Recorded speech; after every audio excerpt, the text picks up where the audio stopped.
Throughout history, many governments have not respected the right of conscience. Yet God alone is to be the Lord of one's conscience, says the Westminster Confession of Faith, written in the 1640s. One of the very first outposts anywhere to honor the right of conscience was the Puritan colony in the New World of Rhode Island. Reverend Roger Williams wanted to create a haven where people could believe as their conscience directed them, not the state. One of the earliest Puritans to have a fallout with Winthrop and other fellow Puritans was Reverend Roger Williams, who lived from 1603 to 1683. He was a stickler for conscience. He was non-compromising and not easy to get along with. Historian Paul Johnson, who called Winthrop the first great American, called Roger Williams the second great American. If Puritanism means being strict because of religion, then Roger Williams out-Puritaned the Puritans. Roger Williams spent a short time as a teacher and minister in Salem, in Plymouth, back to Salem, and then in Boston. When the Puritan leaders began a policy of requiring oaths, that is, forcing men to make vows of allegiance to the colony to ensure its survival, since there was trouble within and trouble without, Williams felt that taking oaths like this violated the Bible. Jesus said, "Don't swear or take oaths, but let your yes be yes and your no, no." So Reverend Williams could not in good conscience swear allegiance to the colony or to any colony. Williams' prickly dissent was not welcome, and this refusal to take the freeman's oath was the last straw. They ordered him to return to England. And for the first time, Roger Williams disobeyed them. But it was wintertime. Reverend Williams fled into the wilderness, but he was helped by Indians along the way during the 14-week flight. He was so grateful to God that he named the city he founded in honor of God. The name has stuck to this day, Providence, the capital of the colony he founded, Rhode Island, which he determined to make a place of refuge for conscience sake.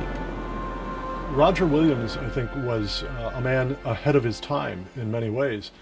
Many of us think that somehow or other religious liberty is something that has roots way, way deep in history.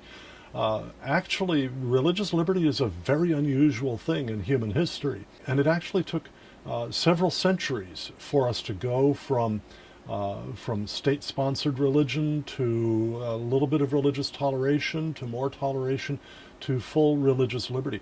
Roger Williams was someone who believed that it was important that a man's conscience before God comes before his responsibility to obey civil authorities. A few years later, Reverend Roger Williams returned to England to apply for permission to create the colony of Rhode Island, which he viewed an experiment in religious liberty. There would be no religious test for anyone to be a resident there. I desired it might be for a shelter for persons distressed for conscience. Roger Williams.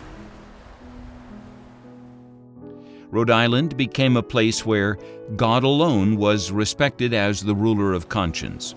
Historian Paul Johnson notes that Rhode Island introduced the principles of complete religious freedom, the separation of church and state, and the practice of religious competition. His great contribution was freedom of conscience and a clarion call against using the force of the state to enforce correct doctrine. Forcing people against their will isn't what love is about. It's not what true faith is. Jesus never used violence to tell people they had to be his follower. He let them go freely. Roger Williams decried the blood of so many that had been shed in the name of religion. In 1644, he wrote a treatise against this, The Bloody Tenant of Persecution, in which he declared that the only type of sword to be used by the Christian was the sword of the Spirit, another phrase for the Word of God, the Bible. God needeth not the help of material sword of steel to assist the sword of the Spirit. Roger Williams. Thus, Rhode Island became a haven for conscience sake including Anne Hutchinson, a self-proclaimed prophetess who fled persecution in Boston. Rhode Island became the home of America's oldest still-standing Jewish synagogue. George Washington wrote a now famous letter to that synagogue that was established in Newport, Rhode Island.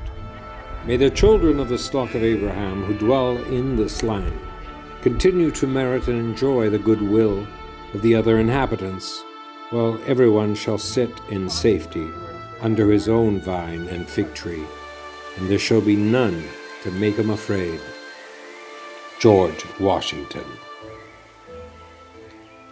We take freedom of conscience for granted in America because we've had it for so long.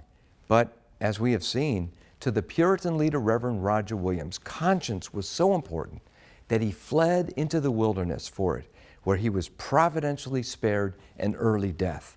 The city he founded, Providence, is even named after God, and that's another reminder of our nation's rich Christian heritage. Conscience rights must be protected, lest we end up with the tyranny of the majority. For Providence Forum, I'm Jerry Newcomb.